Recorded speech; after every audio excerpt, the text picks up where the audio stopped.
All right, I think, let's see, we've got, everybody is here. So you've got, I think all six are in attendance. We've got Matt Ransom from the RTC.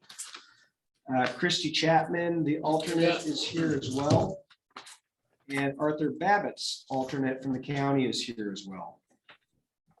So with that, I'll turn that over to you, Commissioner Fox. Okay, well, it looks like we got about 50% there. This is the first time that I've been around that we actually met in person, and it's kind of nice to see that. So even though I've met each of you individually, this is the first time we've kind of done it collectively, and hopefully it's a positive trend and we can keep it going. So we'll see. So we've got a good session, I think, lined up for you today. So let's get right into it. The first item, which is the March 14th meeting notes. Did anybody have any comments on the notes? If not, can I assume that we have consensus on this and we're good to go? I've got 2 nods here, Yes. 3 nods, 4 nods. How about the rest of you folks? Yeah, they look good to me. Okay, great. Okay, so we've got consensus on the meeting notes. Bridge Authority governance update. Bob, can you, I know you've been working hard with Kevin and Siegel. Can you kind of give us a briefing of what you've been doing and where you're heading? Yeah, so we've had several meetings. Steve's put together a lot of material from his experience with, working with other bi-state entities. And so that's been really helpful. Kind of the initial things we're tackling are the board makeup, which is what we've got some discussion here for the bi-state group today. But we've gotten all the way out into the, not deep into, but the more complex discussions as far as, what is when we put this thing together, we have to operate a bridge. And so that's going to be an incredibly complex conversation, I think, to have, and a lot different. But right now, we're starting with the simple stuff first. Low-hanging fruit, if you will, I guess, as far as bridge formation, and so, or bridge bi-state authority formation, and kind of board makeup. So I know that's not a real in-depth description of what we've been doing, but a lot of the meetings have just been a lot of brainstorming and trying to get an understanding of this. So Kevin, do you want to kind of take us through this? Is Steve on this, or are you going to take us through the? Yeah, unfortunately, Steve wasn't able to call in. He's got power issues as well in Portland. So I'd be happy to just summarize the memo. So the main topic that this memo is tackling is the makeup of the board. So that's the only issue that this memo is addressing. The general thought was that this board would consist of 10 members, half from Oregon and half from Washington. There would be 6 local government appointed members, all of whom would be voting members. And then there would be 4 state officials, 2 and 2 from each state, that would be non-voting members. And the idea with the non-voting members, it would simply give a little higher level from the state level, as far as just making sure that they were sharing any issues related to financing and construction projects at the state level. Just provide a little gravitas to the board as the new entity was looking for bonding. So really, where a lot of the discussion was about what's the makeup of those 6 local government appointed officials. So currently the legislation says that Klickitat County and Hood River County would be the appointing entities, and that each of the 3 groups, so both cities in Washington and Hood River County or Klickitat County, would offer up people to Klickitat County to appoint. And then the same would happen on the Oregon side. The port, the city and the county would offer up three people that could serve, and then the county ultimately would appoint those individuals to the board. They would be staggered, so they would be one a year, so it would rotate every 3 years. You'd have a new person coming in, and it would be a 4-year term. But they would be staggered on a 3-year basis. Mike, did you have a No, that question? was, one of my questions was the 4-year, and the second question was from the two counties, a simple majority to vote somebody onto the board. Yeah, I don't know if we got into that level of detail, Bob, but I think it would be like how most counties would go about appointing people to various board. I mean, you'd probably have dozens, if not 100 boards that you're appointing people to. So I would imagine. Yeah, that's correct. I think that would be the assumption that a simple majority of the board to appoint, which is kind of what we do now for all the other committees that we have. Okay, and how about removal of someone? Did you think about that, or have you discussed that yet? We didn't really talk about that. We just assumed everybody was going to be on their best behavior. Key But- assumption. We can Underline definitely it, put some it- thought into that. I mean, that's kind of I think it would be a good mechanism to have in there so that that's explicitly stated, and we'll make sure we add that mechanism in some fashion. Yeah, and maybe what you want to consider that the Bi-State Bridge Authority has some kind of authority that if one of the members is not acting properly, they can take some kind of a vote and vote them off the island. Like if they're not showing up for meetings or something like that. Hmm. If they're not showing up for meetings. Yeah, or just being disruptive instead of constructive. I'm not saying that it's going to happen, but you're setting up operating philosophy and operating procedures. You ought to allow for that, and hopefully you never use it, but you've got it.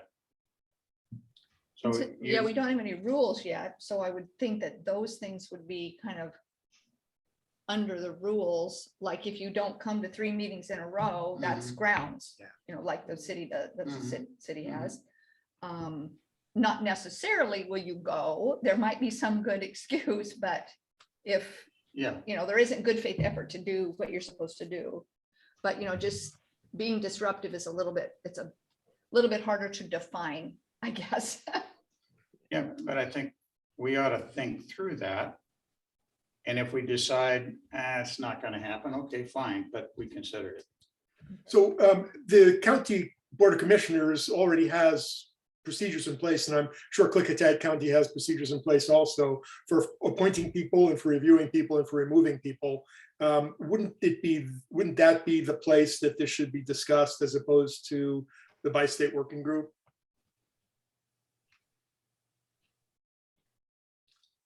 Well, how is that, since this Bi-State or Bridge Authority is going to act as a unit,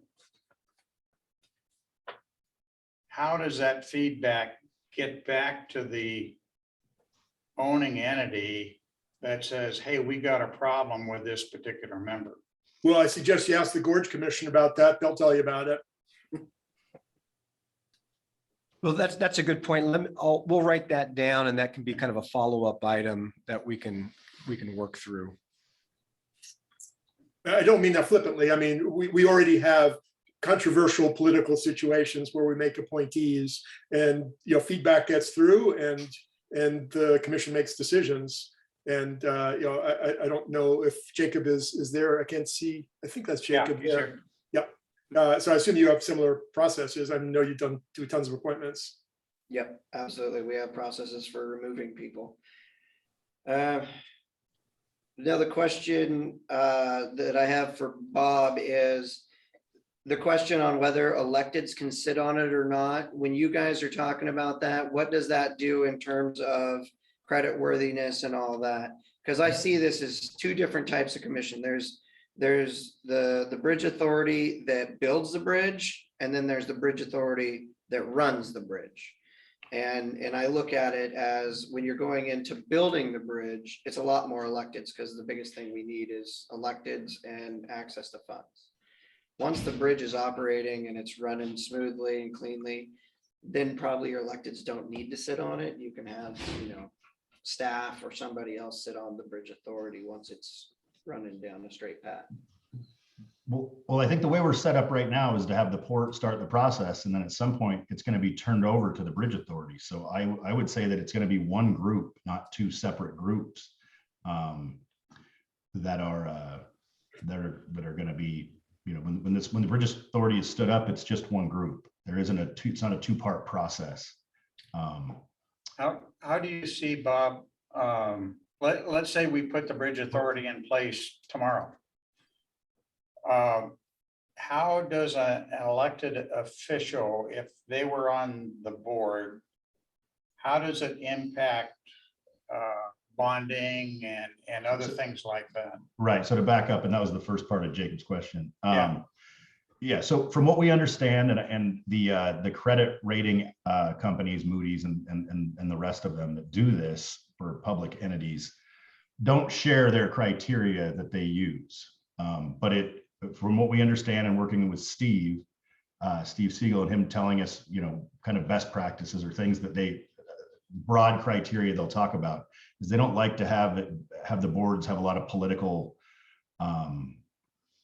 influence, I guess. And so they really want these people to be objective, so that from Steve's perspective, at least, not having any elected officials on the board, I think, is what he's kind of recommending. But from being in a position of being an elected official and working through this process, and Jacob made the comment earlier, it feels like we should be involved. So I think that what we're looking for is, do we want any elected officials to be on there? Do we want them to be required to be on there?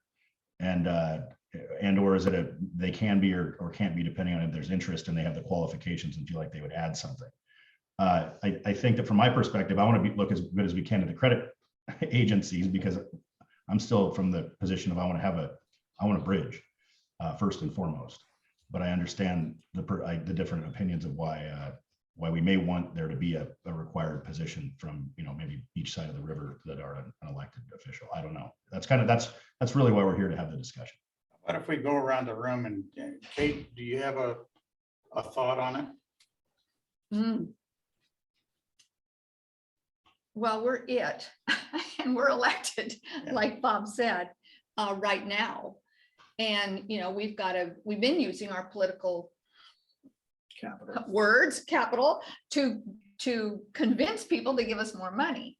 That being said, I don't want it to make it cost us more money when we borrow, if that is going to affect that. And then some of the expertise that it sounds like might be needed on this board, I don't feel like I have that expertise. You, Mike, have got the most expertise because this is your background. And you've got, public infrastructure expertise too, Jake. So, I don't know. I mean, I think that right now we need to, as elected officials, keep pushing as much as we can. But when this switches, and I understand what Bob's saying, it's not going to be two different things, but I think at different times of the lifespan of this commission, because it's going to go on and on and on and on, different expertises will be needed at different times. I guess that's all I think about it. Marla? Well, the first thing that came to mind, or what I wanted to quickly Google, was what the makeup is of like the Port Authority of New York and New Jersey. That would be interesting, I think, just as a reference. Like, we don't need to rewrite, from scratch. I think there's good examples out there of those types of groups. I think my other thought too on the elected front, so I kind of lean towards the third recommendation of having one member from each state. So of the 10, there's 2. And I guess my thinking there is that so much of this process and so much of what we continually hear and what we've been advocating for from the Washington side is that the people want to feel like their concerns are being represented. And so I think at least having 2 where those individuals are going before their public for a vote for whatever that position is. But I feel like that maybe does carry some weight of wherever those other appointments come from, which also will be intentioned around good representatives. But here, having those two as elected official spots, I think it does give you that security that there's two people that the larger public has already weighed in on, but it also doesn't overwhelm the board, and maybe it's minimal enough that it isn't such a alarm to, you know, some of these other concerns about Yeah, so credit rating. if there's 6 voting members, 2 of them would be elected. So even if they voted like a block, it's only Yeah, 2 out Yeah. of the 6. And then I think the interesting thing that Mayor McBride brought up is now that this is, you know, we're at this point, I guess I see some of that advocacy and like where the elected officials come into play is we're still going to need to be doing those roles as the mayors, commissioners, you know, this whole group. And so we are always going to be working in tandem throughout the construction process with this new entity. I think it's just shifting, you know, that relationship that we have now with the port to the new group. And so in that sense, I am inclined to say maybe we have more strength by being off of the newly formed agency and also only having 2 on that, because it allows us that freedom to continue to advocate and be an ally alongside this new entity, but speak more fully how we have been representing the communities. So I don't know if that totally made sense, but those are my thoughts. Jacob, you got thoughts? Of course. I was actually just looking at the Golden Gate Bridge Authority. and how Well, so what I would say with respect to, I appreciate the reference to the New York Port Authority. What we got into with looking at a bunch of these bi-state groups is they all do it a different way. You know, some of them are very small, some of them are 20 plus members. There doesn't seem to be a lot of consistency. So if anybody can come across, we've looked at it. I mean, there was a whole list that we went over. If anybody finds one that they feel really like matches our area and our values and kind of what we're looking for, that would be great. But there's a lot of variation. And so we haven't found one particular one that we really love to follow, I guess. But Jacob, yeah. I would say for the authority itself, from each side, at least one member must be an elected official. More may be elected depending on the applications that come forward from the city. If the city wants to appoint a public works director, or if they want to appoint a mayor or whatever, when they put those nominations in. Or a local citizen. Or even a local citizen, somebody with the knowledge and background and experience. But I would say at least you need to have some elected on there. Just because I think it needs to be seen from the community's perspective as well. Because what one person represents, and granted you are representing the Bridge Authority, but different people have different things that you're gonna be affected by. Catherine, thoughts? Yeah, I think you guys are all hitting on the same points. I would say that the only thing I would add is that I do think sometimes it's hard to get people to serve in these roles, especially when we have, you know, we're rural and it's hard to get so many people to be motivated to do all these different boards and offices and stuff. So I do like having it be open-ended to some degree so that, you know, the people that are most interested and most able to serve are in those roles, and that we're not limiting ourselves by saying it has to be, you know, you have to live in Skamania County or you have to live in Klickitat County, you know, like that kind of stuff. Because some people spend half the year somewhere else if they're going to Mexico, or I don't know. Like I guess I'm just saying I feel like we shouldn't necessarily box ourselves in, as long as the people that are being nominated and elected are have the, you know, their jurisdiction's best interest in mind. So if there's a way to, sort of parse it out by that, by by state as also, and also by, yeah, like having one elected official and then the other two representing local views, be experts. Okay. Arthur, do you have any thoughts?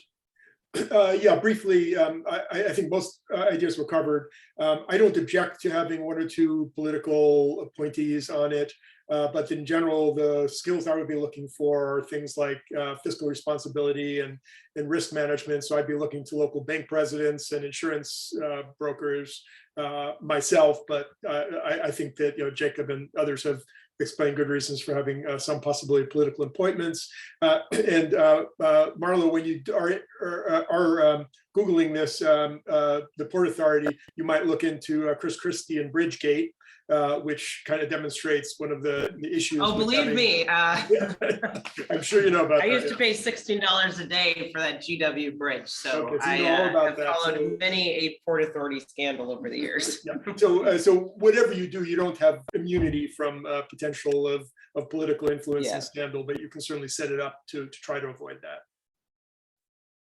Christy, thoughts? I agree with everything everyone's saying, and yeah, so flexibility is good. And Matt? Matt, do you have thoughts? Oh yeah, thank you for asking. No, I think it's a great conversation. I think the formula that you're maybe aligning around, which is a combination, the mix, that seems to be the right fit. I can only expect that with a new entity, you'd want to have some political oversight and then also some independent thought. So I think sounds like you're aligning behind that. I'll give you my opinion. I share with what all of you have said. I think it ought to be simple, flexible. I like the idea of having at least one elected official from each side of the river. But it ought to be the call of Washington, and it ought to be the call of Oregon, what that makeup is. So if they've got a really good reason why there ought to be two because they can't find somebody, let it be two. But the general guidelines would be no less than one to serve on the board. The other thing I think personally we ought to think about is we can define when we want this to be implemented. You know, there's nothing to say that we can't operate as we are right now today, call it the Bi-State Working Group, but convert it over to the Bi-State Bridge Authority with the exact same players today. And then in a common sequence down the road a little bit. So you get this 4-year term and everybody comes on, you know, every year you have somebody new coming on. We can take a couple of years to get there. So we could rotate this organization over to the new picture and maybe take 2 or 3 cycles to do that, if that's what we want to do. The cool thing about this is we're writing the rules. So it's how we want to do it. So to me, keep it simple. Give the flexibility to the 2 counties. And I like the idea of the team that we've got. We're working really well together.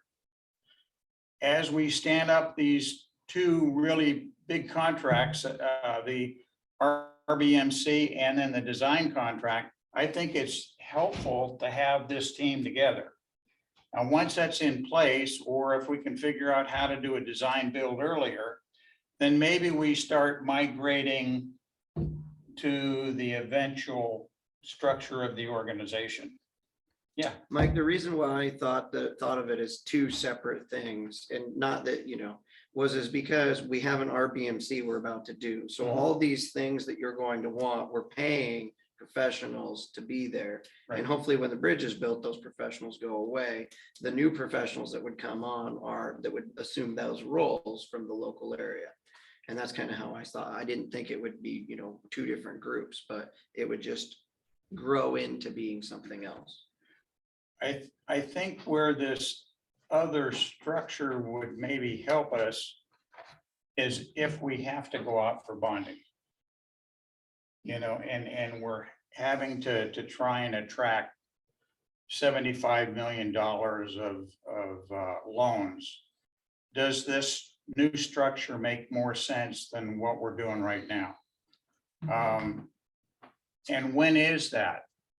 Frankly, we don't need that money until 27. We need to be able to attract it. But do we have to have everything in place before 27 to be able to attract that money? So we got some time here to make this shift, in my opinion. Unless that assumption's wrong. No, I'd agree with that as well. I think we definitely have time. And I think that, the best bet would be we don't have to borrow money, right? And so then that wouldn't matter. I mean, I know, Yep. maybe not possible, but I think that, yeah, we should all just keep advocating and doing what we're doing. And then I don't disagree that if, we can stand up the bridge authority whenever we need to stand it up. And that doesn't have to happen right away. And if we want to have a transition type board, that it starts as folks from the bi-state working group and then moves over a couple of years into a different format, that's probably fine too. But we're just in the early phase. I think we've got a lot of really good feedback from the group today, though, which is that's kind of what we were hoping to get. So thanks, everybody. Can I throw out one more idea while we're talking about this? And that would be just since we're starting from scratch, possibly including something that is acknowledgement or intention about having diversity on this panel.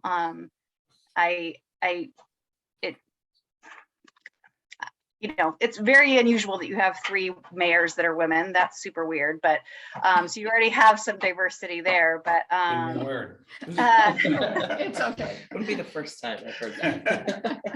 but I'm thinking about, just culturally, indigenous, I'm just wondering if there might be a way to write that in, that this is, a requirement at this point, so that voice gets to be at the table in the future. So the question that I The have on counties are something doing like, the appointing. The counties are doing the appointing. yes. Okay. So the question that I would have is, how prescriptive do you make it? There's a balance here, and I'm all for diversity, always have been, rich history. I'm also very focused on the right person for the slot, the most qualified. So how would we do that? I totally agree. I totally agree, Mike. I also think there's a value to having, I am not an expert in this arena at all. And I am learning through this process of participating a lot about it. And so you guys are imparting your knowledge, and I am, rising to the occasion and learning all about this. And then, that's something that I can add to my knowledge base. And so you could essentially bring somebody along for that experience. And I feel like, people that aren't necessarily, perfectly resumed out for these specific roles might bring that just a different thought process to the table that could be beneficial. I'm not saying that everyone needs to be of that mindset. I just think it might be worthwhile for us to consider it, because we have this opportunity to consider it. Very good point. Yeah. Yeah, Oh, go ahead. I think it's a great point that you raised, Catherine, and thank you for thinking about it at this stage, because I feel like it is the time to try to figure out what that language is. But to me, I think that it's trying to incorporate into these bullets that are already here, you know, either in the reference of prioritizing persons with experience, I think some language could be added in there that experience also means your, you know, your cultural background or Sure. relationship to these communities, or maybe it's language referencing that as well, to saying that, you know, there's no requirement that board member must live or work within the county. But I think those two bullet points give us an open-ended area to bring in some language that calls attention to, we consider a valid requirement that's needed on this board as some of that diversity of perspective or thought. But not diminishing that still we're needing to make sure that these individuals also have some of the other experience and qualifications. But I think that just sets the stage then for all these groups that are going to be doing nominations, that the expectation we're presenting to them is that we want to see a broad range of applicants considered for the appointments. I think that's fair. So ODOT has done quite a bit of work in this area, and I presume that WashDOT has also.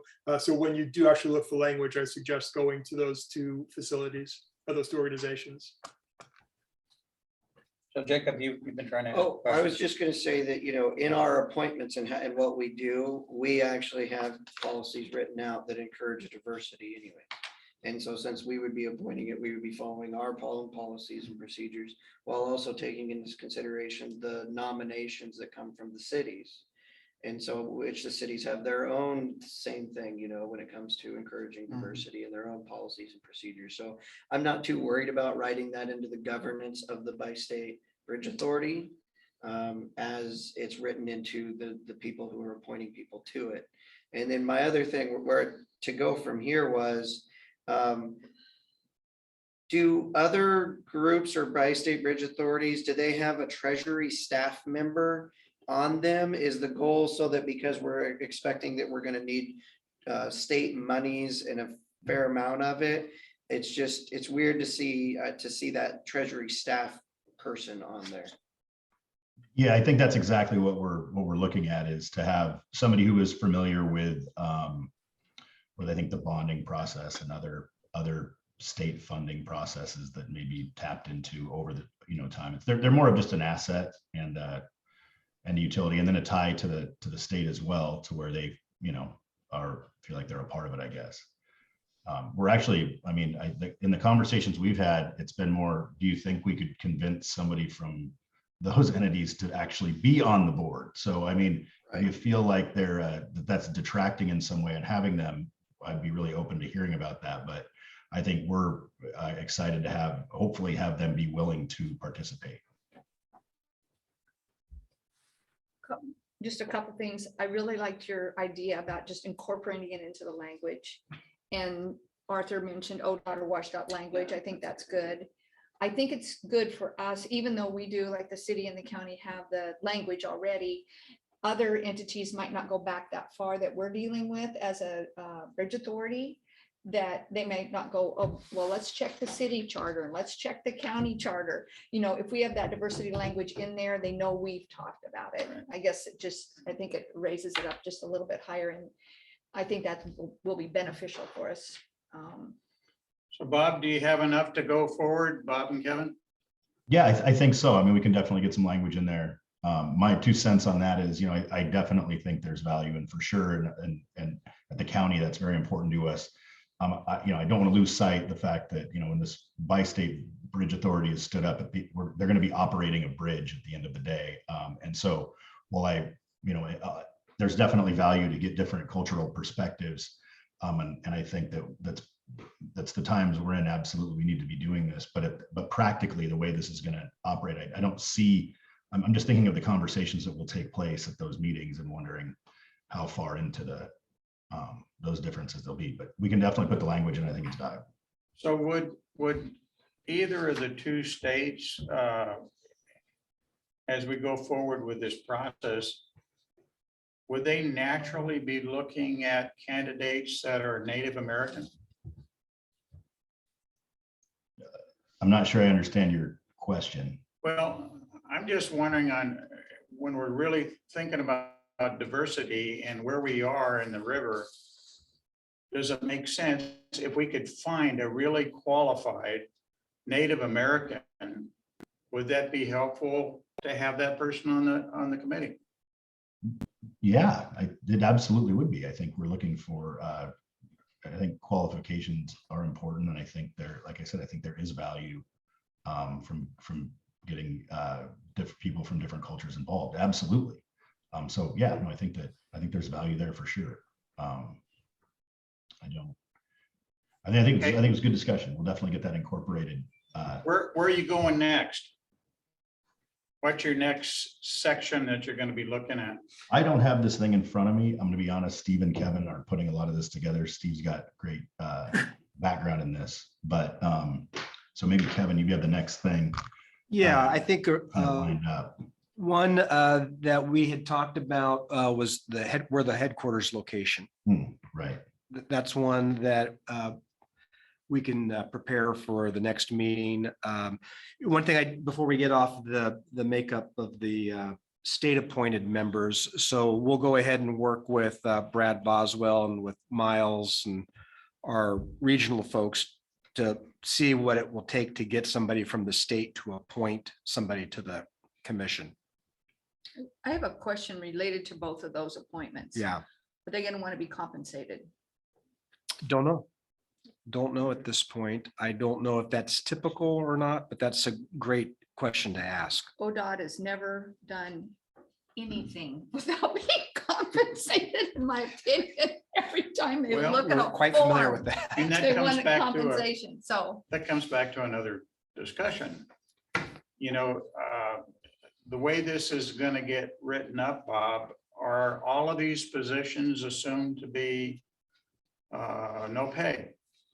You know, we've got counties and some examples that you're not making a full-time salary, but there is something more than a little bit to defray some of your costs. Right. No, I mean, personally, I kind of assume that there will be some form of compensation, although I don't know. We haven't had that discussion yet. We're not into that, but I Okay, think that's a so great that's point. yet And that's to- definitely a way to encourage people to get involved. Yeah, that's can help. to come then. Okay. Because I agree with you, ODOT, they're gonna Oh, that- want, Yeah, they're gonna be on, yeah. yeah. And there's, you're not, if you just tell people this is all gonna be gratis, they're gonna be like, I wanna sit on a board like that, I don't have time for that. I think also that plays into Catherine's comment about diversity. One of the things that we understand is that the lack of pay in a lot of these organizations, in a lot of these boards, results in the same demographic of folks who have plenty of money and are retired or have plenty of spare time. So it is definitely something to consider in the mix. Yeah, Okay, so Kevin, what is the next element that you're? So you and I think Siegel and company? one of the next elements we'll do is follow up with state officials about how to go about getting somebody either from the state DOTs or the state treasuries to participate, finding out what other criteria are used for those appointments for other boards around the region. Okay. And then I think the headquarters location, we touched on that a little bit. And so I think, those will probably be the next two to bring to the bi-state working group. the headquarters for the bi-state commission. Correct. Okay, Whether it's going to be in Oregon or Washington, if you recall, wherever the headquarters is located, that state will then be the state public contracting rules, the state public meeting rules, all of the rules for the new agency will follow wherever the headquarters is located. If at some point in the future, the new bridge authority chooses to relocate to the other state, those rules go with it. They don't change. that's all right. That's interesting. So, because then you don't want to have to go and change, Which change one's better? course. Yeah, which start it. one's That's better? that's what's so Basically. unique. I mean, Well, I each- think that would be an action item for Siegel. Do a little matrix, what's the difference between the two states? And Yeah, we just the take a look differences. at it, where do we want to be? we talked a little bit about the tax structures. Yeah. And I don't think that he really thought that there was much of at the end of the day, that didn't really matter a whole lot. Yeah, we had that same conversation about, hey, what are the pros and cons, thumbs up, thumbs down, and I think his initial response is there's going to be some positives and some negatives from each side, and he didn't think it was going to be real material. I think it mattered more to him what we felt the values would be from our perspective, but we're definitely hopefully we'll have some information there to help make the decision, but that was Okay. his take on it. Hey, thanks for the effort so far. Is there anything else you need from us to keep you going? No, that was really helpful. Good discussion and direction today. Thank you. Okay, well, thanks for doing this, Bob. Yeah, Thank you. thank you. Let's move to the next item, which is tolling policy discussion. Great. I'm just gonna flash the agenda up on the screen. Okay, so I did send a copy of this memo to you a little later.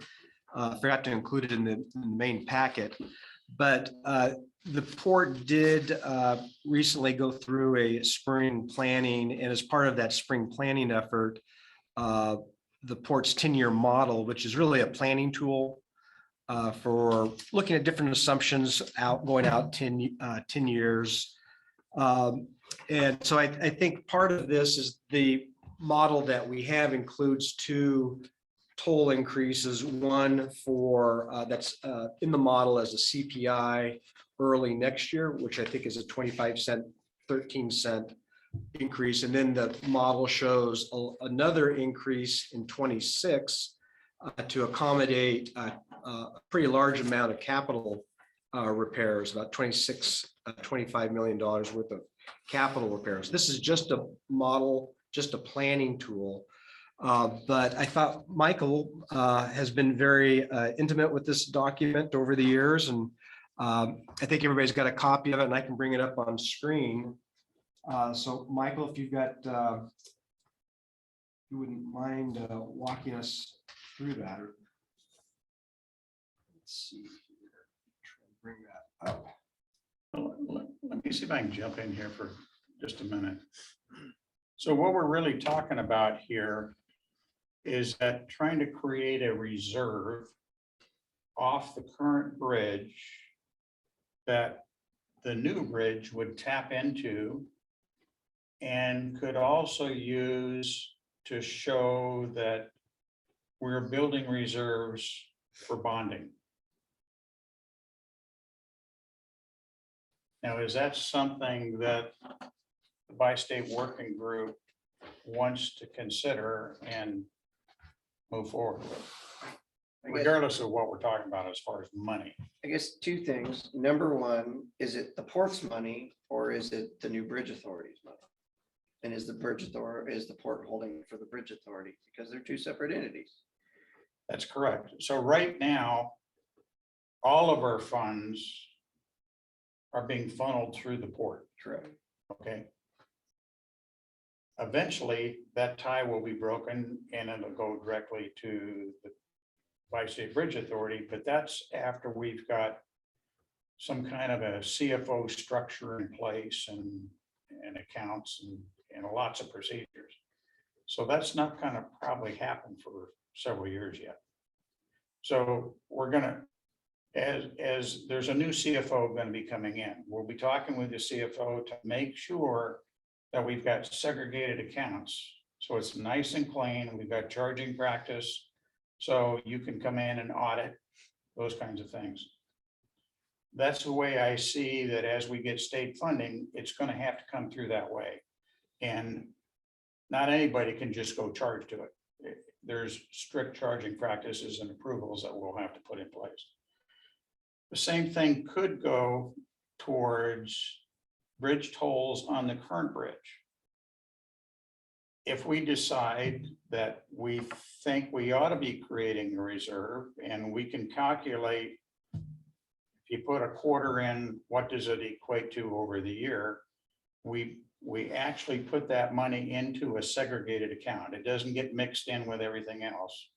The port can't tap into that account. It can only be tapped into by New Bridge Authority, which is the Bi-State Bridge Authority or the Bi-State Working Group via the port kind of thing. So, yeah, it would be within the port, but segregated accounts that only the New Bridge could tap into. So I've got a question then. Because I think there was, correct me if I'm wrong, some of the toll that's being collected right now today is to go towards a replacement bridge. But there's really not much in reserves that's in a pot for that right now. We were gonna try to explain that. Explain that. The Okay, commission wants okay, to do. okay, you'll be talking about that. Okay, great.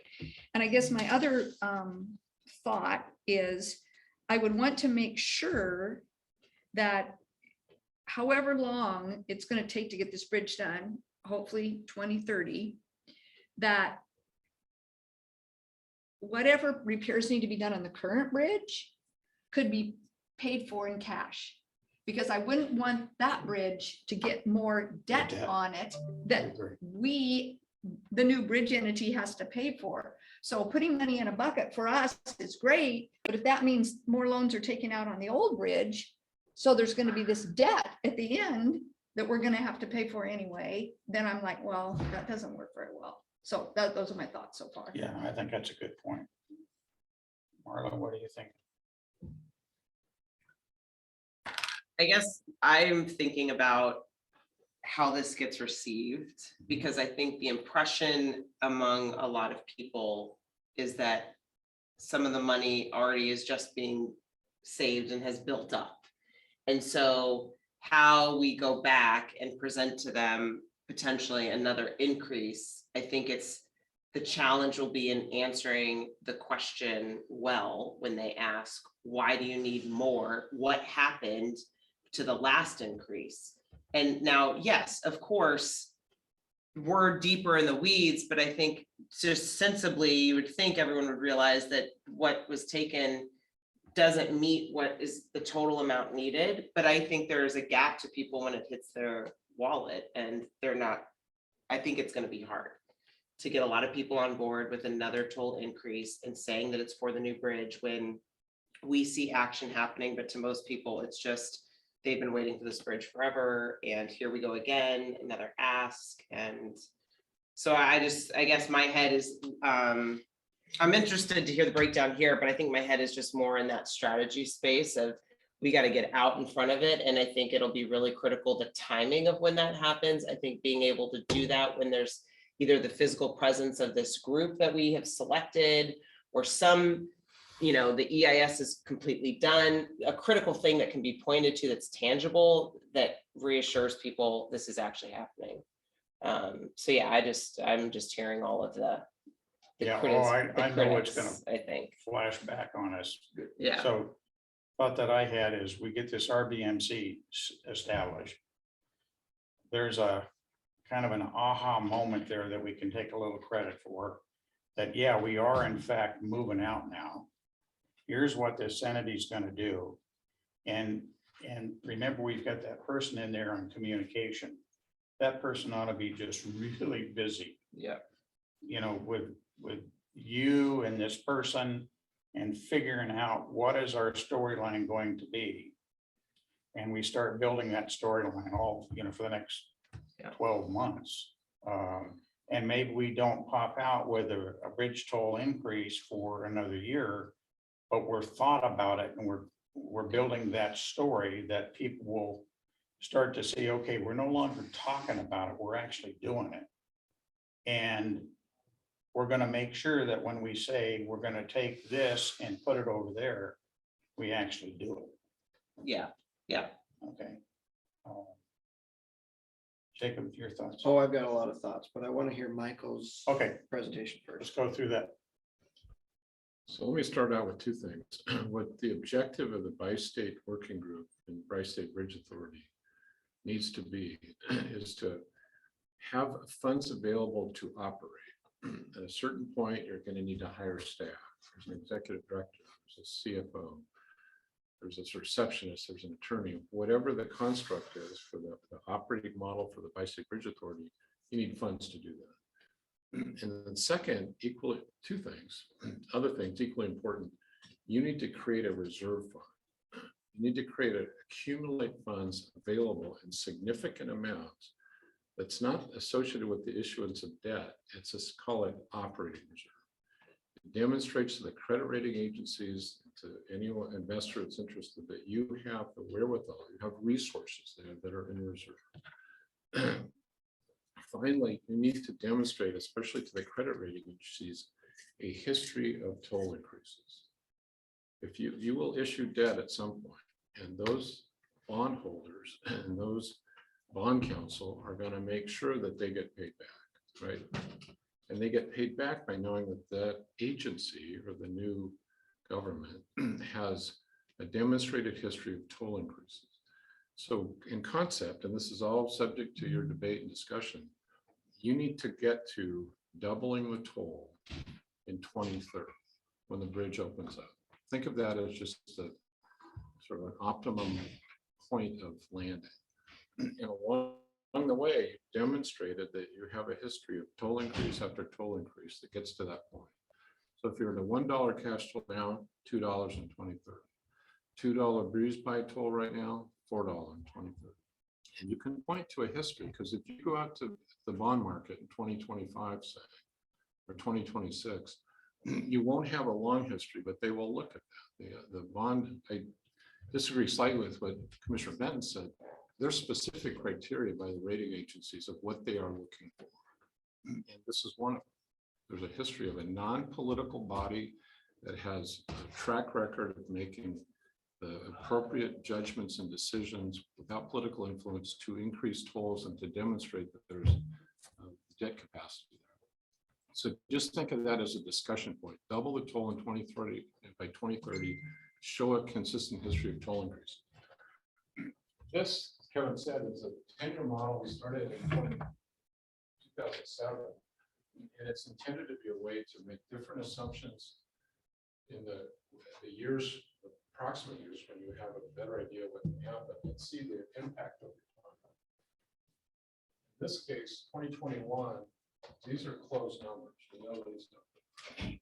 2022, current fiscal is not closed. 2023 represents mostly a true up of what we think will happen. So revenues and expenses. We won't go through all these, but I want you to go down to the end of the year reserves. End of the year reserve line item. Reserve from sale of assets per policy comes out of the sale of real estate. So per policy, those reserves are restricted to purchasing property or developing real estate to build revenue for the port. So when you sell a building or sell a piece of property, then it's hold the resources and apply them to another similar sort of effort. So total reserves there, reserves from sale of assets, we take that off the top. Now you have an unassigned reserve. Per policy, we do not ever want to go below 10% or net depreciable assets as an ongoing reserve. So we're always looking at that number. There's the 10% of net depreciable assets. It's simple math based on the total investment value of the port, real estate or assets. Here's the difference. So here there's a positive number. That's how much is over that 10% depreciable line. This will vary a little bit, but now you're going from 2022 and then you go to 2023. Big drop there. That's tied to the 2 and possibly 3 significant projects on the grid. Place to wire ropes, $1.5 million. Repave the approach ramps, we think about $600,000. And then a potential amount for bringing the bridge back up to the 80K width. So that none of that drop in the net depreciation or the excess is tied directly to capital spending. And then you see it bumps along a little bit and then it starts to go back up. There's a lot of variables, there's a lot of assumptions that go in to make these variables. And it's a pretty complex model. There's 20 interconnected spreadsheets. But you can see how this number, and this is what we get worried about. At this point, I don't think this includes, for example, any allocation for bringing System Bridge back up. So even though there's a 10% number, and that's an absolute minimum, we want to make sure that when we get close to that, that we're cognizant of what happens if there's an emergency. What happens if something occurs on the bridge that requires $500,000 or $1 million fix. That's what you draw from for those sorts of events. So when you get down to 1.5 or close to that, you start to say it's almost like a reserve on top of the reserve. And then you see this jump back up. This is where you're in the outer years and a lot of things happening. This model reflects the prior understanding, prior belief that we needed to make sure that this bridge always was safe and operational. And the longer you go down the time frame into the existing bridge, you start to have to make assumptions about significant investments to the current bridge. Painting is a big one. Replacing the bridge deck is another one. In 2027, we assume a $13 million project to replace the deck. The last time it was done was in 2005. So there's a lot that goes into this, but the further out here you go, the more significant variation that there is. There's a lot of assumptions that are coming out. So the commission's discussion in spring planning was about the notion of creating a new reserve. So literally there'd be another line item here that said bridge replacement reserve. And that would be tied to a toll increase. You have to make an assumption, a budgetary assumption that there's a toll increase. And the commission directed staff to make the assumption that there's a toll increase in January of 2023. Doesn't mean it has to happen. It's just in the budget. But unless you have it in the budget, make those assumptions. It's a very difficult thing to track back. The base assumption we made is that in January, there'd be a 13% toll increase. That roughly equates to a quarter on a cash toll and 13 cents on a grease pump. And it's not, as a budget notion, if it's in the budget, the commission would still have to make an affirmative decision to enact the toll increase. It takes 3 to 4 months to go through the public outreach process. The use of the funds from that toll increase would have to be defined for policy. That circles back to your prior discussion. What could the money be used for? How is it restricted? And how is it, who decides how it's utilized? So there's a whole document basically that needs to be prepared prior to that. But what Steve would advise is that you make that assumption and do it soon, 13%, and then you do that every 2 years. When you get up to 2030, 2031, you've doubled your total. So Michael, are these numbers that you have up here, are those with those increases, or is this just status quo? Yeah, that's when this thing gets, this model assumes some prior assumptions about total. Not the new stuff you're talking about. Not the new stuff. Not the new stuff. Okay, all right. The old assumption was we were going to do a CPI adjustment. It's actually in our current fiscal year budget. Just a CPI, call it 5 or 6%. The last 22, and then up to I think it was 27. That's when in the current model we would quarter toll. And that was tied to the assumption based on the capital model that there's a bridge deck replacement project. We got to accumulate funds to pay for that. And like you said, we don't want to go to we don't issue bonds, it's expensive. 13 million you could go to the market, but the idea was to use cash to do that. So what we need to do is scrub those toll increases out of the model and then essentially have a working model where we can make these assumptions. What happens if you do a 13% every 2 years, you get to that double target? If you raise it 13%, it generates about $700,000. Double that, another 13%, you can see that it gets exponentially, not exponentially, it doubles. So you start to see if you a working version of this for just testing purposes. We'll put in here's a bridge replacement reserve fund. model, we calculate double it every 2 years, 13% every 2 years. Those, that fund starts to increase pretty quickly. And if you do that in a rough cut version, you get to something on the order of magnitude of $25 million in reserve, in that reserve fund accumulated over that eight. Then the question becomes, of course, if that's the notion, if that's the direction, then ultimately you're going to have to figure out what is the operating model for the Bi-State Bridge Authority. How many staff are you going to have? What's going to be in rent? How much train time? All that. You basically have to build an operating model for a new government, and then determine what sort of resources would need to be taken from the new reserve to pay those operating expenses. Make the further assumption about what is it that ultimately in operating reserve you want to have 8 to 10 years. I'm going to pause there. This is just a way to look at it. This needs to be trued up. It's a framework to think about how to create a reserve fund for the Bi-State Bridge Authority in the context of the way how the port plans. Question? Yeah. Thanks for providing the model. Thank you. Well, I guess, so I didn't hear everything. Wherever you were standing was making it a little bit more difficult to hear you, Michael. But so is what we're being asked is, would we be in support of increasing the tolls to create a basically account that could then be transitioned to the new bridge authority to act as that reserve? I just rephrase that. This is just a discussion point. This is a heads up. This is something this group will need to think about hard and look at for purposes of the commission's budget, which needs to be approved, as you know, by June 30th. The commission needs to decide with your advice whether to put in an assumption that there's a total increase in 23. Doesn't mean it happens. It means that if you don't put it in there, it's going to be a lot harder to budget. Yeah, so playing off of that, the question is, do we want to put this into the budget at a 13%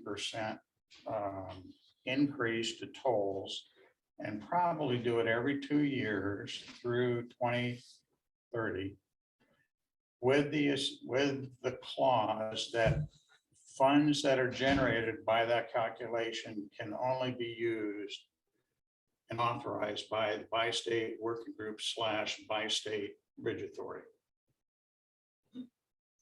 I'm not sure if that's the way it will need to be worded, but that's the intent, I think. Well, prior to standing up the Bi-State Bridge Authority, we have to take it through the port. Okay, but between us within the family, the idea is the port cannot touch that money. It has to come through us. However we want to write it, but that's the intent. Well, I'm definitely in support of that, although I'm a little bit nervous about what the public will think, given what happened last time. But I mean, I think we have to do something to generate those funds and starting sooner rather than later. Go ahead. Okay, so we need to create those funds and we need to get those funds in there, whether it's for grants or whatever we're going to get in the end. I look at this as a couple different things that we can think about and look at this. Number one, we should know by 2025 if we're going to build this bridge or not and what our likelihood of getting the funding availability is. If we do, I would hope that the current owner of the bridge is going to keep this thing held together with duct tape and anything else that it takes. Yes. Okay, so then that changes your outside numbers. And that's because in the end, the bridge is a liability. It's not an asset, it's a liability. And with the liability of is it however much it's going to take to remove the thing. And I don't remember if it's close to 50 million or what our estimates were. Or something like that. Quite a bit of money to Yeah. remove the thing. Which right now would be all on the port if they had to remove it. So I'm looking at this, but in the end, we're going to pay for it. The bridge authority is going to pay for the removal of that bridge. So in essence, you could say that's a gift from one agency to another of 20 to 50 million. Who knows how much it's actually going to cost. My first thoughts are, getting onto how do we show that we're doing this and how do we make this work? The money that the 20 million for the Bridge of the Gods, I think it was 20 million, was tied directly to, if we give you this money, every cent that you make off this bridge has to go back into this thing. You don't get to use it for any other port expenses. If you're getting 20 million from the state, we require that. I can't believe that the 75 million that we got from Washington didn't have that requirement. But we know that requirement's going to be there for anything we get from Oregon probably here on out, because that's already been set. And I believe it's about 75 cents right now that you guys get, that you use for operations and other things off the bridge. Yeah, Somewhere, 60. No, that's not true. somewhere around, It's below 50 cents. Is it below Per 50 policy, cents? the first 50 cents of every toll, the Port Commission has discretion to use that for other purposes, for other purposes. but it's never been 75 cents. Okay, 50 cents. But Sorry. let's, but you're, But what I'm saying though is that first 50 cents, because we know anytime we get money from Oregon, they're gonna require that same thing. It has to be spent on the bridge or the replacement of the bridge. So I'm looking, so that would be 50 cents right there, plus the 13%.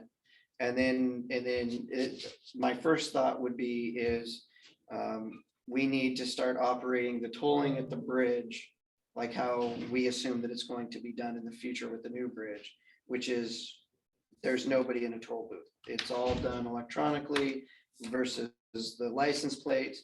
And that should save you close to another $500,000 a year.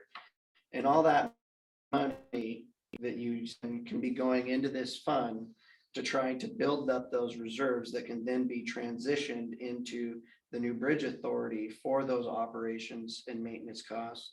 Also for the any grant agreements or, you know, percentages that you have to get if we're getting other federal grants that require a match.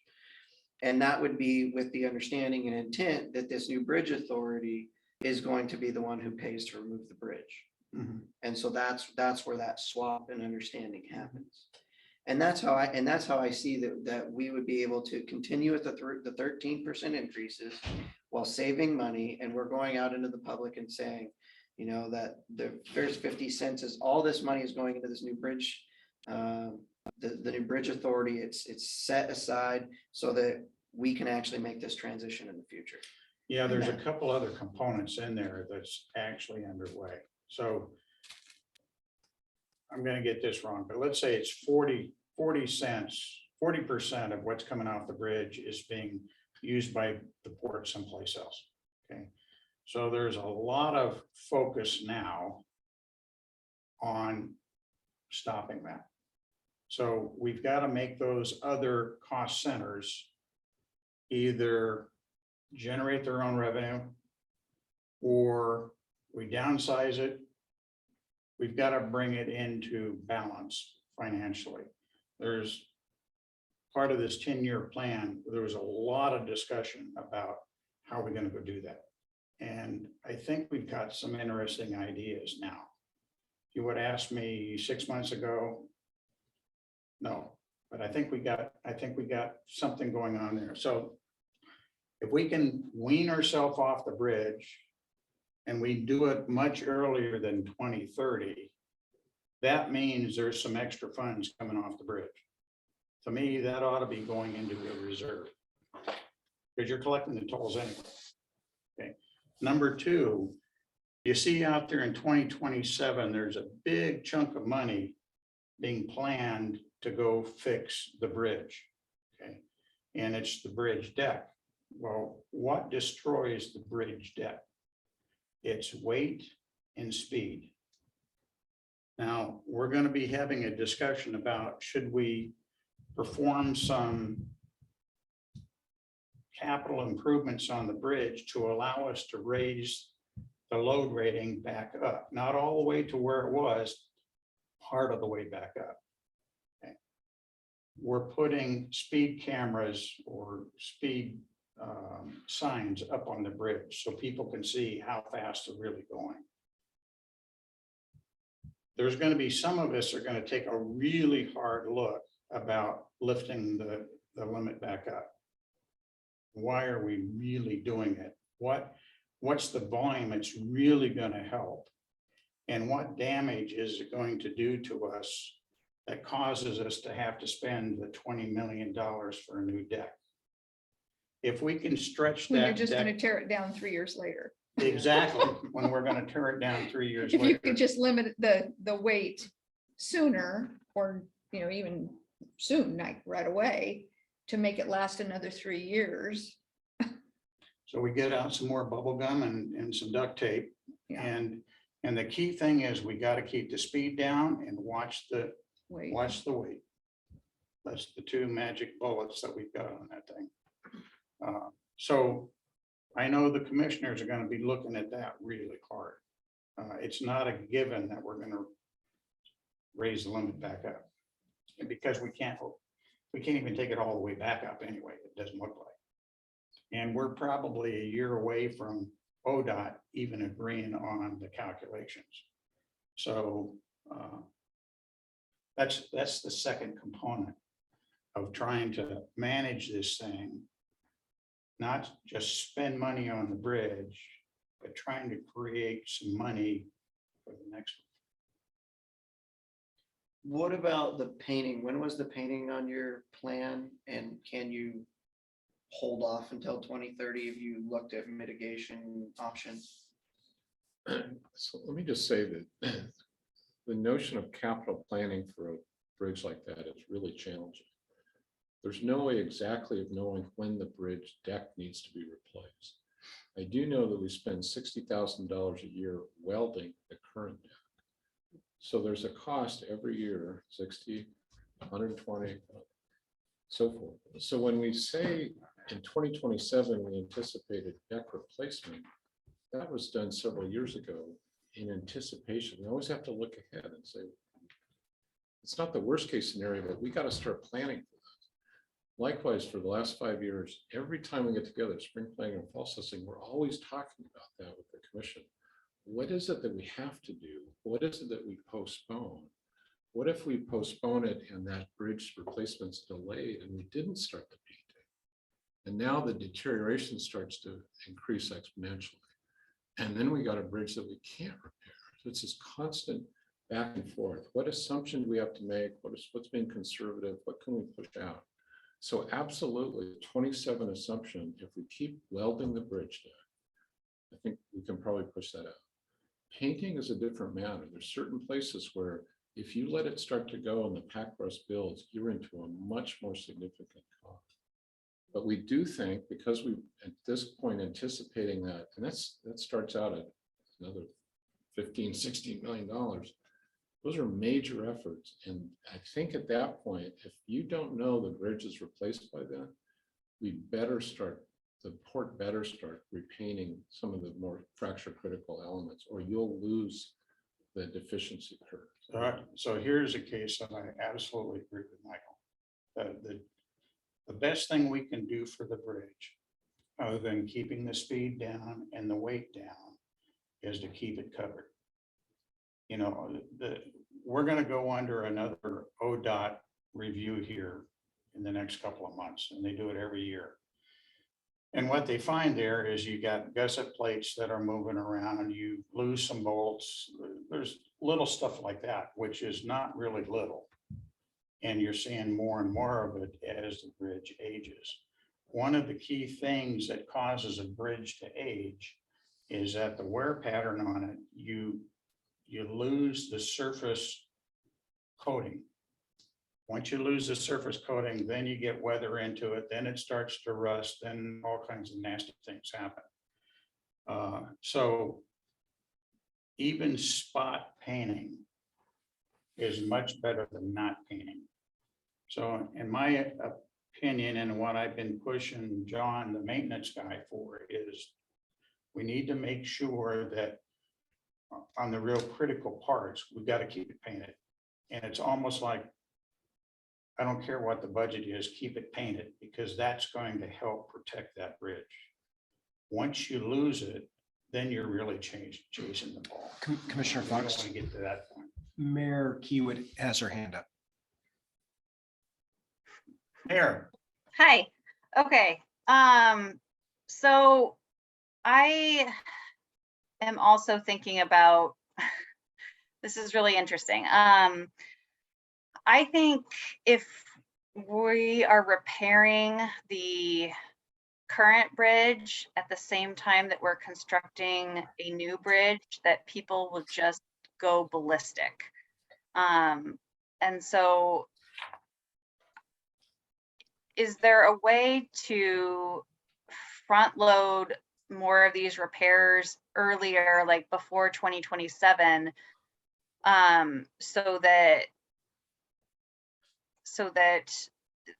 those things aren't happening simultaneously? Because I think people will just lose their minds knowing that they're, you know, spending money on something that's just going to get torn down.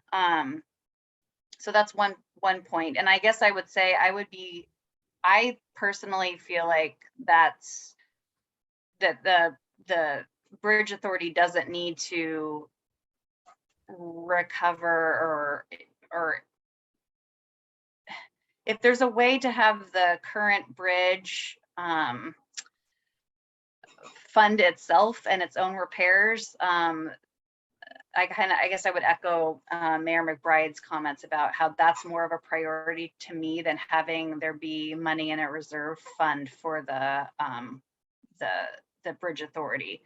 And I guess I'm just curious if there can be a more aggressive plan to get to a point where the other port entities aren't taking a percentage, you know, like can there be a goal of, you know, when we break ground on the new bridge, that, you know, 100% of bridge tolls goes towards maintaining the existing bridge and going towards the new bridge at that point, like 0% is going to anything else. Is that at all a possibility? There has been discussion about that type of an approach at this year's planning conference, and we didn't agree with a number. And we didn't agree that, yeah, that's what we ought to absolutely do, but it was certainly discussed, and really for the first time. So I think as the budget is developed and the various cost centers come back with their ideas, it could very well be that we achieve what you just asked for. I would love to see that myself. I would like to see the port be self-sufficient outside of the bridge revenue. And we did talk about a target that by 2030, what does the port look like with no bridge tolls? And are we in a deficit? Are we running a surplus? Where are we? And we had a very good discussion about that, which I think caused us to think a little differently earlier about we've got to do something different at our various cost centers. So I'm kind of hopeful that we're going to get to where you're talking about. So that's your second question. The first one about should we prioritize reserves to make sure the bridge remains in operation? I can tell you the Port Commission's priority number one is safe operation. That bridge has to be maintained safely. We don't want anybody getting hurt on it. So if it means that we've got to spend more money to keep it operational, we're going to figure a way of doing that. At the same time, we want to do it smartly, so we're not just throwing good money after bad. The issue that you brought up as far as the aesthetics of spending money on the old bridge where we're trying to build a new bridge, I agree with you. That is a communication issue that we're going to have to figure out. I think there's a real story that we've got to tell, and it's a real story. It's life. And I think people are smart enough to get it as long as we tell them, here's why you got to do that. Go ahead. Mike, I think that in that respect, when we get to that point where the new bridge is being built and the old bridge, we're still using the old bridge, but the new one is in construction and we're taking money in and people are like, where's that toll money going? They'll want to know, is it going to the port? Is it going to help with the new bridge? Where is it? If we say, well, we've got to continue to do these repairs, I know people aren't going to like that, but the other choice, and I don't think anybody will choose to do this, to say, okay, we can close down the old bridge. If we don't do this, it's not safe. And you can drive to the Dalles or Cascade Locks. When that is the choice they have to make, that will be, because that is the choice you would have to make. Instead of front loading, I guess for me, front loading is, it's just really hard to plan to front load some of this stuff when we don't know where we're going to be with the fundraising. How bad is it going to rust between now and then? I mean, trying to outguess all that stuff, it's hard enough as it is to try and front load it to get all those repairs done prior to that time. And the problem is you may not have to have that repair. Yeah. So you may have spent money that you really didn't have to spend. So I think my opinion is that we need a whole series of articles on the life of this existing bridge and be really open with them. How is it degrading and what are we doing to keep it strung together? And here's kind of what it's going to take, and then be transparent about it for the next 8 years. Keep them briefed up of what's going on that bridge and where are we doing it while we're putting everything in place to go build a new bridge. I think most people get it, but we got to be open about it. Just clarify one thing that Catherine, for you, can you hear me better now, by the way? Yeah. It's an absolute fact that when a new bridge is built, no toll money can go to any other part of port or other operations. That's a function of the fact that the bridge is federalized, federal money is used for it. That is the end. The port is the lowest or the second lowest tax base of all port authorities in the state of Oregon. We receive about $75,000 from the tax levy, our millage rate, compared to about a $12 million operating budget. So we're an enterprise funded agency and always have been. Enterprise, lease property, bridge, event site, pass sales and things like that. So that's the question that the commission has been grappling with for years now, as to how to lower that gap so that you hit that point where there is no need for a subsidy, or rather you either plussed up your revenue or you decreased your expenses and you become a 6-employee agency. And we divest of properties, the airport, the waterfront, whatever, or go to other agencies that care. Lots of complicated discussion there. But I just want to make that clear that we know now, right now, based on a bunch of assumptions, that the gap in 2020, 2030 is about $1 million per year. So that's what we're trying to solve for, and what Mike is referring to. So let's draw this particular topic to a close. And could we see if we've got consensus? Do we want to provide direction to the port that we agree to establish a reserve for the new bridge at a rate of a 13% toll increase every 2 years starting in 23? This is for budget only. We're not saying we're going to go out and raise the tolls as of today. It's for the budget only. Now, we're going to have another discussion pretty quick. If in 2023, we actually want to have a toll increase, we'll be part of that decision-making body. But for the budget, what do you guys feel? I'm sorry, can you explain, Mike, why this is necessary as a budgetary discussion? My understanding of Oregon budget law is that if you have revenues which are not appropriated, that at budget time, you can't appropriate them except in certain circumstances, but there's no plan to appropriate any of these funds anyway. So why does the decision have to happen before the budget cycle?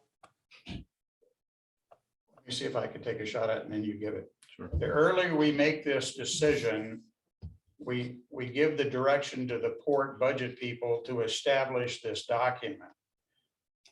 That then leads us to making the decision on the toll going up in 23 that would then go ahead and start tracking actuals against this particular budget and setting this reserve up for the long term. Mike? I think that summarizes it pretty well. Part of it is showing intent, and part of it is rearranging our budget and how we display our budget to demonstrate that there's a new reserve fund and that it's being, call it, funded through this potential effort. I'm still not following. I don't see how Oregon budget law requires this. You're not appropriating. So you at any time during the year as a port can meet and can decide to create a toll and can decide to create new funds, can move your funds around. But it's an appropriation, which is what has to be done at budget time. And I don't see any appropriation here. What we will do, and what we would do, I tried to say, is we will construct a new format for the budget, and we will construct a new 10-year model that will indicate a new reserve fund. And we will indicate, describe that, and at least from the standpoint of the budget as a planning document, we would plan ahead for that. I guess I'd turn around. What's the downside of doing that? Because it shows that the commission has thought about it and anticipated the possibility in its budget and made the appropriate changes to their budget format. The downside I see is you're creating a deadline, and I'm not sure that there's adequate time to discuss this thoroughly and completely before that deadline. I'm sure not comfortable with a lot of what I've heard today, and I would hope we have a chance to have more discussion about it. And if this deadline exists, then we don't have that time. Well, suggestion, Arthur. Again, all we're doing in this budget is basically creating a structure and a mechanism and populating it the first time. It doesn't mean that we're going to go raise the tolls in 2023. It is an assumption in the budget only. You're potentially creating a political firestorm, which we'll all have to deal with. And I would hope we get a chance to discuss it more before that gets created. And I appreciate your view of people being reasonable about this and being understanding, but there's a fundamental lack of credibility and there's a fundamental lack of understanding of the reality. And when you combine those two, I sure don't want to get in the middle of that. Understand. And I respect that. Anybody else have other thoughts? I have one thought, which is along the lines of where Arthur was going with this. And I think what's under the surface, and I also understand the desire to start having, even in the documentation for planning, a capture of this, but why couldn't we not almost go backwards in effect, but it helps us going forward? Because that last toll increase was intended to go towards the bridge. So is there not a way now to introduce that reserve fund before any new toll increase is considered and start trying to, as best that we can, capture what that portion is, so that what's given to the public and what we then come back to the table with is that we're not all of a sudden hitting 2023 and it's the first time anything's been reserved. I think that's the big gap. I think that's where, and I understand that maybe you can't go backwards and very cleanly separate it out, because I think this has come up in this group before, but maybe there is value in putting some time into figuring out best effort or guess at what that capture has been for the last year, or at least for this year, and set that is where we start this representation of the fund that's just the bridge. And I don't even know if I'm clearly articulating that, but I just think that's where there's this gap that I think we're all dreading, are the so if people we- coming to us. Yeah, so if we had a line that said something like 2018 toll increase replacement bridge. And I don't know if it's as simple as we agreeing that it's 75%, 25%. So 25% of whatever was captured goes into that fund. All the way up. Something that I think reflects what's the public perception or what has been out there now for 3 years, but hasn't, I think, been reflected in the way that we're talking now about getting out in front of 2023. So could I- When could I you make a look at comment? the actual cost since 18 of that incremental increase, has all of it gone to the current bridge? Well, the numbers are right there. I mean, I just went through the numbers. You No, can see the accumulating numbers- reserve. Your and what- numbers don't segregate out. I know, there was, And This- we've had this discussion. pardon me. We've had this discussion before. Yeah, we don't want to go over it. The commission set up a bridge repair and replacement fund. And that was because we didn't know what kind of capital costs would be coming at us. So the intent was to set that up and to say, this is flexible. And we will see, we determine how much of this reserve fund needs to go to the current bridge. And we can track back to all the capital projects there, and you can see, we just talked about how it dips down with these, Right. $2.5 million coming up. So if that's not the way that it was set up as a 25-75 split or whatever. If it could be done, if it were to be done, and the commission approved it, it would diminish the amount of that reserve fund on top of the 10% net depreciable that we talked about.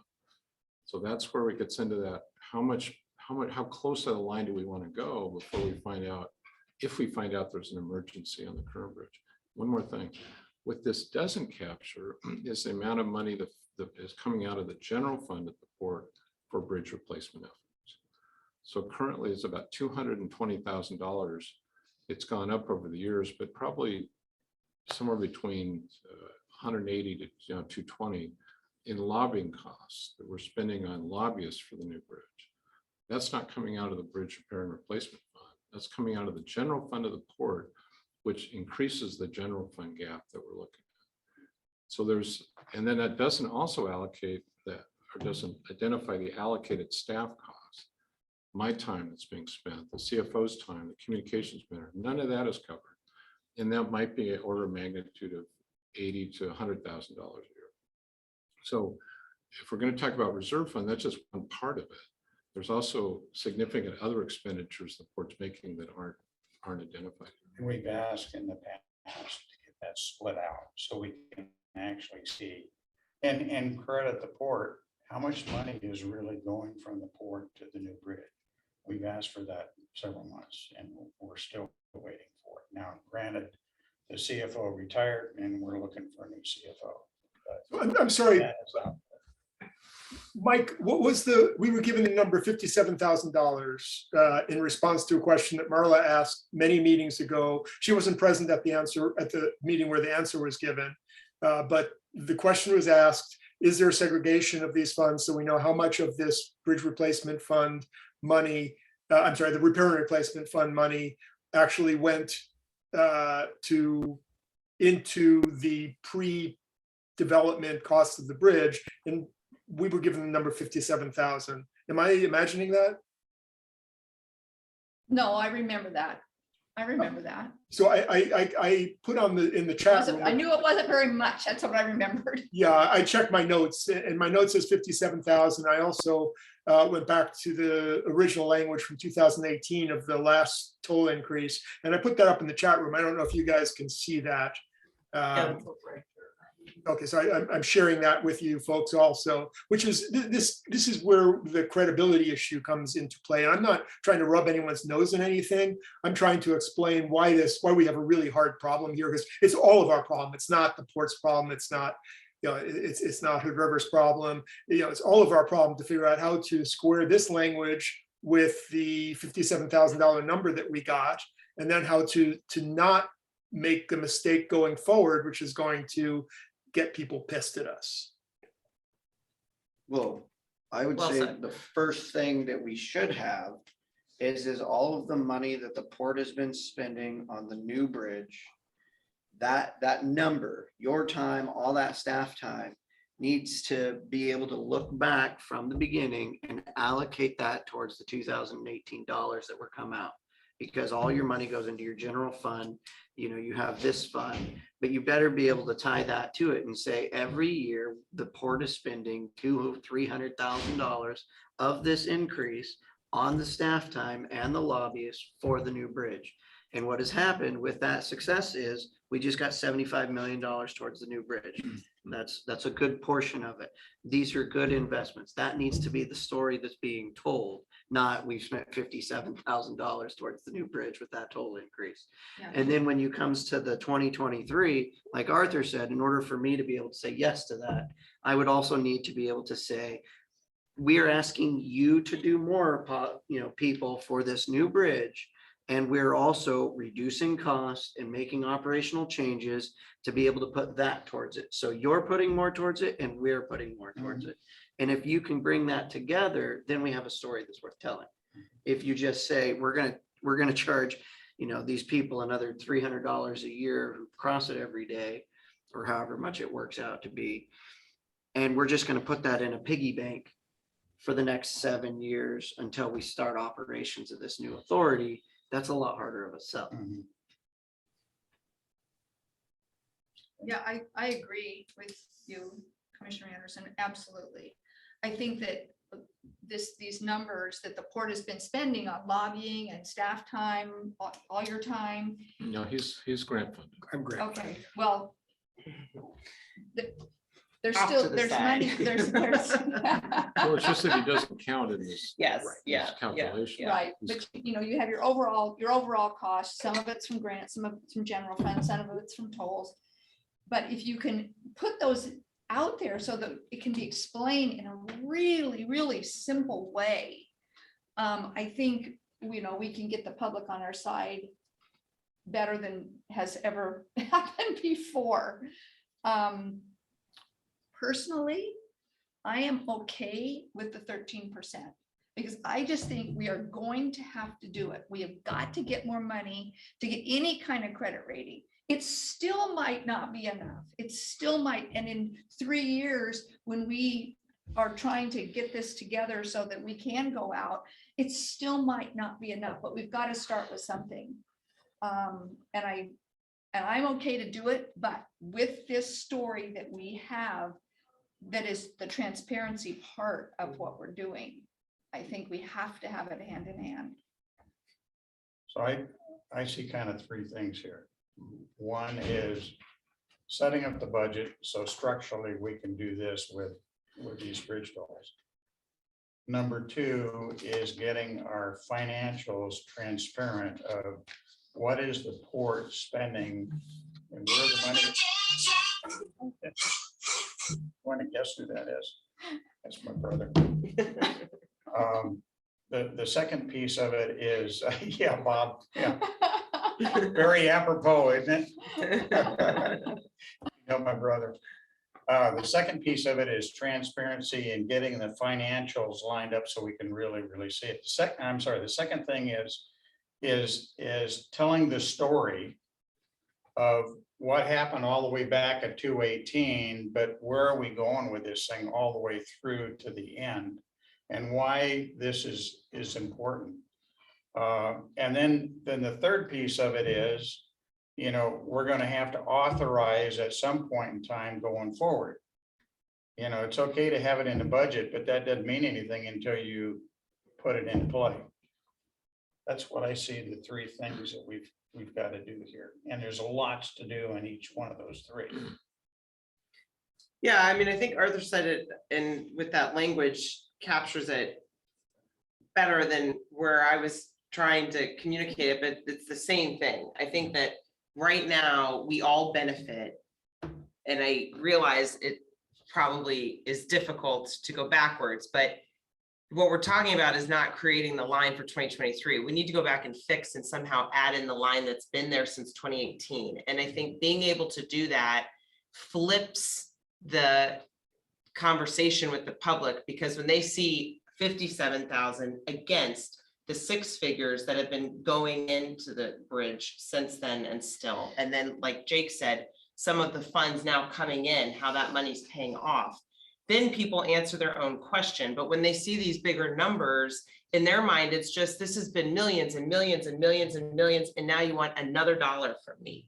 But when they see that it's just, it was 57,000, and then it was this, and then it was this, they walk themselves to the same conclusion we're at, which is, oh my God, this needs more money.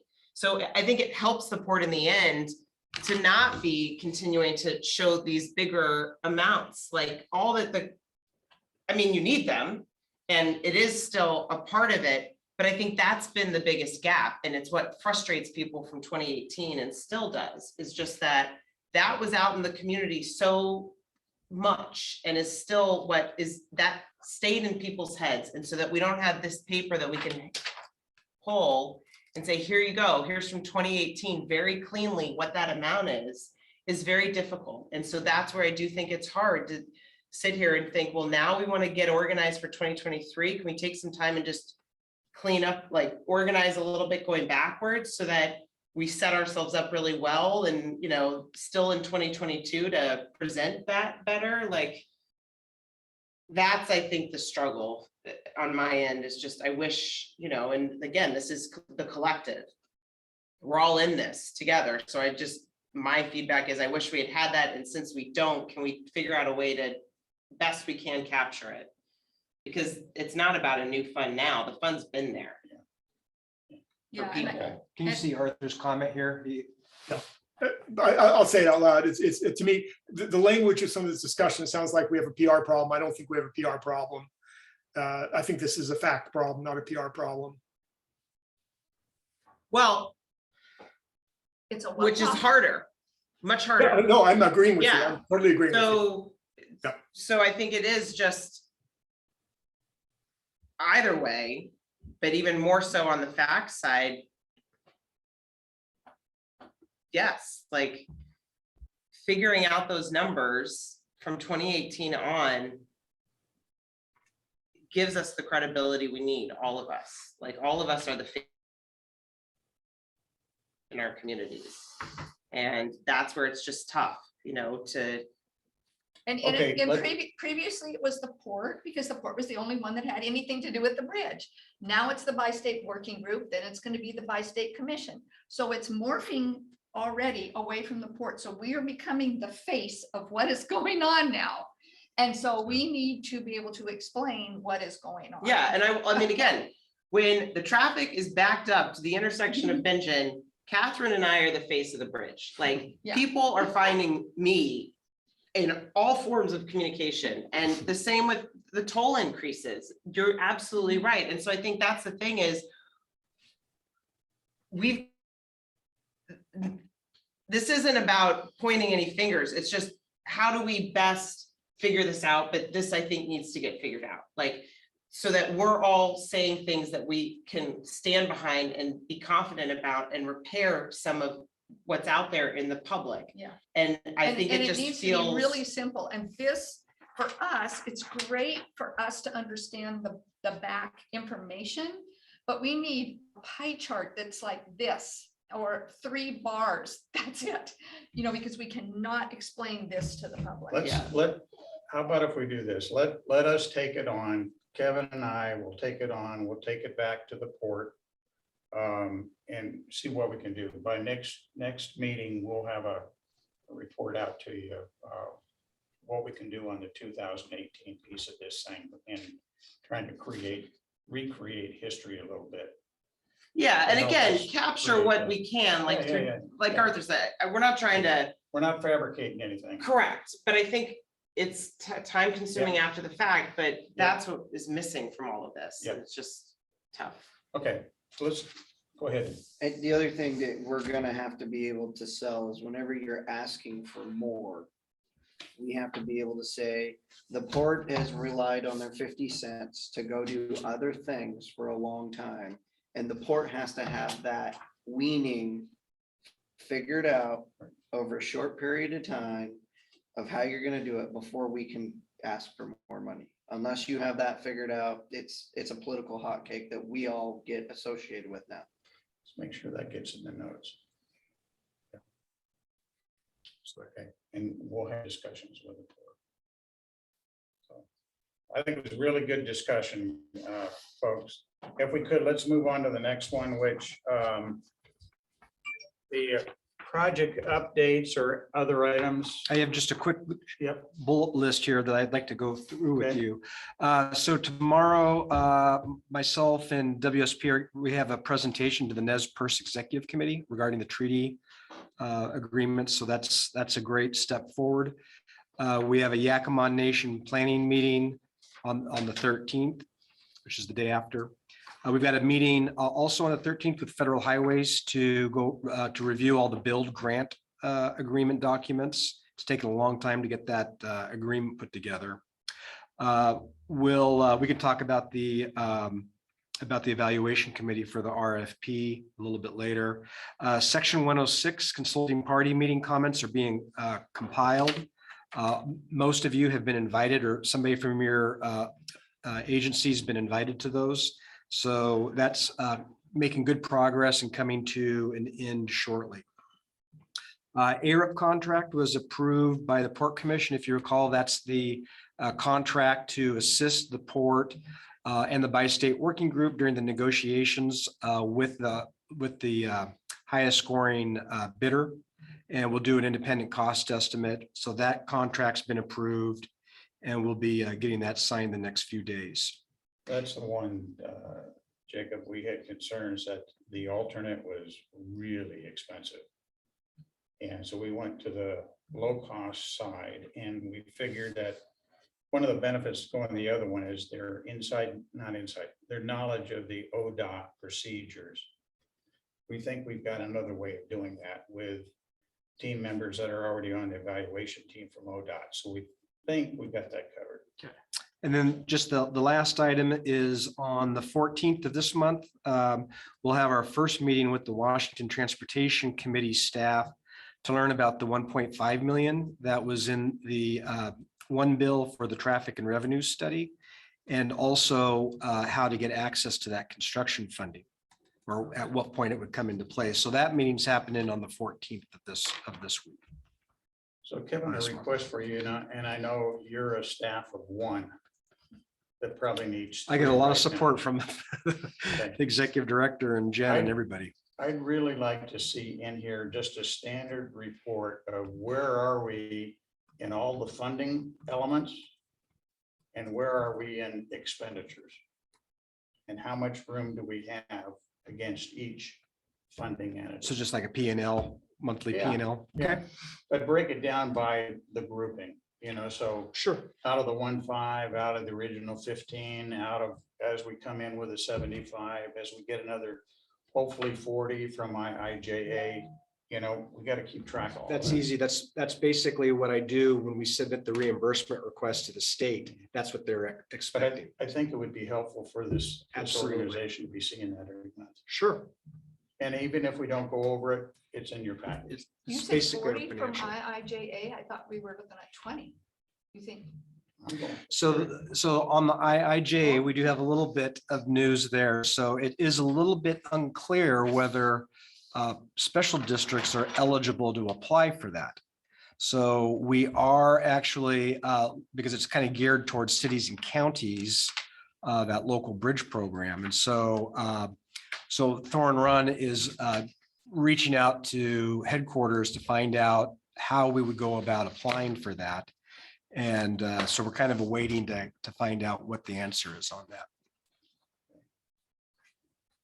But regardless, We want as we much as we we can, can I get. mean, Yeah, we can get the county or the city to apply. Assuming that the ownership issue, it doesn't become critical. Okay. But we're very aware of all the intricacies of this. And I think we did get bumped up to 110 million for the whole state for local bridge programs. So just keep that in mind too.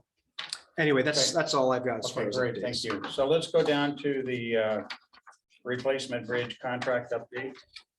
Kevin, so bids are due in a week from Friday on the That's- 22nd. That's correct. And the day before on Thursday, we're having a training class with the 6 evaluators. So we have 2 from ODOT. We have 1 from Washington DOT. We have Gordy from your operation. Arthur has agreed to be on the team and myself, so that gives us a 6. So we'll receive the bids on the 22nd. We'll get them around to everybody on the 23rd. We're gonna drive them around. And then that following week, we do the scoring on the written proposals. And by the 9th, no, I guess it'd be the 9th, 8th, 7th, we notify the, we do the down selection to 3. We 429, notify the 429. Folks. Yeah. And they have basically a week to get out here. And we're gonna do a dog and pony right here. And that'll take place on the 9th and the 10th of May. And then that Thursday. The 11th. 11th. Yep. 9th, 10th, 11th, It's actually, I think, a it's the Wednesday. 12th. We do the summary recommendation, and here's who we believe we should be negotiating with. We will take that to you folks, and we probably need a special meeting on that. So somewhere around that Friday, Kevin. Yes, that would, 9th, 10th, 11th, 12th, Friday the 13th. Oh, it's a bad omen. Shift that a day. Okay, maybe we try and do it on the 12th in the afternoon. We'll come to you folks, and then based on what you say, we'll take it to the port. Based on what they say, then we start in a negotiation with the highest ranked bidder. And that's gonna take about a month to 6 weeks to get through that. So is the next bi-state working group on the 9th? You said no, it's not gonna be on the 9th. well, we have a little bit of a conflict there because the interviews are going to Yeah. be taking place. Yeah, we gotta move that 9th one. If we could move it to that Thursday. Yeah, so the 9th, the 16th, well, that would be the day before the Port Commission meeting. Why don't we go like that, either the Thursday or the Friday of that week? The 12th or the 13th of May? Yeah, what we you're were saying? trying to stay away from the 13th for. It's okay. We could just call it the 14th, like There you go. hotel floors, you know? Want me to bring the cat? I've got an All right. energy council meeting at 3 on that day. On the 12th. Let's make it on the 13th then. That would be Friday. Yeah. Yeah, Same time, 2 o'clock. sure. Yeah. And then we will also, Mike will be hand delivering those proposals as well. Okay, we had one other item, tour the marina buildings. Now, what we're thinking about here tonight is that when we award the RBMC contract, we originally said we wanted them to put an office over on the Washington side. And I talked to you, and I've talked to Catherine as well. We may have a facility right here that's not going to cost us anything out of pocket other than utilities. So it's quote rent-free, but the port will take a write-off, if you will, of the value of it as a contribution to the new bridge. That may be one of our cheapest options unless we just let them work from wherever they are. And I don't know if it's going to be Portland, Seattle. I don't know where this thing is. Could be Kansas City, could be down Denver. I would recommend that we establish an office locally for a couple of reasons. One, I really believe we're going to have a lot of face-to-face discussions with these guys as we get them up the power curve, what we want them to do, and we want interchange with this idea and that idea, and how would you best fix this kind of a thing. So I'd really recommend that we establish an office locally. And I'm personally fine over on the other side of the river. If we've got space. We do have space right here, and if you would like to at least walk it, we don't need to make a commitment today, but just be aware of what's available. So I guess I don't think I don't need to walk it. When we go into the negotiations with this group, they're gonna say how much on-site time, what their needs are, and they're gonna say either you provide it or we're gonna provide it. And if we provide it, you were gonna charge you for it. Right. I mean, it's as simple as that. It's as simple as that. And if we have a spot that they might want to rent something on the other side, just for when they're in town, they don't have to pay income tax. Yeah. And it's as simple as that. They might have to pay income tax anyway, because they're dealing with the port who's over here, so it doesn't matter. Right. But I think that is gonna get worked out in the next month. The fact there is a space available, that's great if they want to use it. I've gone through and looked at it. I think it's just fine for what I see this becoming. If you guys would like to walk through it, I think we've got Greg lined up to give us. a Yeah, quick he was, tour. we were thinking it was gonna be around 3. I'll have to check and make sure he's still available. Yeah, if you'd like to walk over there, it's not that far. I don't know that I have time. Okay. But I also kind of agree. I feel like I trust that it's a good space, but ultimately I think the decision is going to be with Yeah. whomever. Yeah. But I think it's, certainly some good arguments for. it Well, the being an nice thing option. about it is it's gonna be right in the middle of construction. And this is Until where it it's gets to gonna be too much and then Mhm. Yeah. until things start having to be ripped apart, then they'll have to move, but Uh, that will be, Actually, that building, the way I see the plan coming together, it won't have it to won't be. have to. Oh, well, This that would building be good, will. right. This, that Oh, one okay. won't. Oh, that would be good. And then. And Greg did indicate if you ever have any interest in seeing it, he'll make a special appointment to meet with you and walk through. So. Yeah, I don't need to see it either. Okay. And I just, for the same reasons. Okay. Great to have the spot so that, don't have to worry about it. But if they really want to be over there for some reason, because it's really gonna save them less, taxes or something like that, then that's what they're Okay. gonna wanna do. And I'm fine I with it. thought, I'm sorry, Mike, I thought the question was whether whether any of us as a policy point of view care about which side of the river this is on.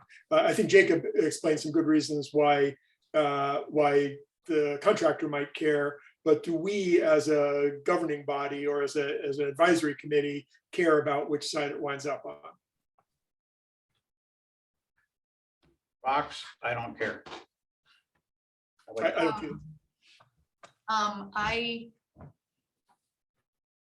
I guess I'd like it to be in Washington because it feels more collaborative because we have the ports on this side but that being said, if it makes the tolls higher because we have to pay more money, no. And I don't think the public would like that either. So that's the bottom line for me.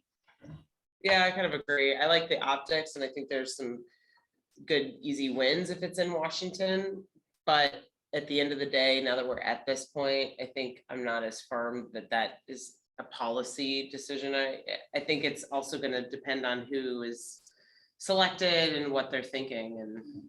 Well, I'd say the optics look really bad if you have a place to put them for free and then you're paying for it. That doesn't look good either. Well, we've got a month and a half or a couple months to figure that out. I mean, there's definitely spaces opening up on the Washington side, so. Yeah.